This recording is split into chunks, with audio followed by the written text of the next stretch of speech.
How to see Spotify Wrapped 2024 early. So to start, we'll just have to open our Spotify account. And then in here, as you can see, I still can't view my Spotify Wrapped 2024. But there is a way for us to view our Spotify Wrapped early. What we need to do is to exit the app and then simply open our browser.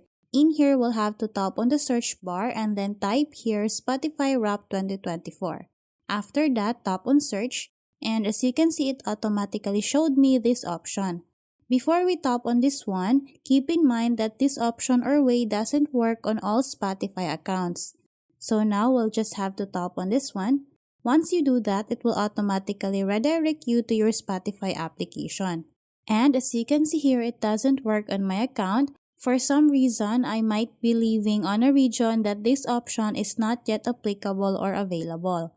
But what I could recommend is for you to try this every day until you are able to view your Spotify Wrapped 2024.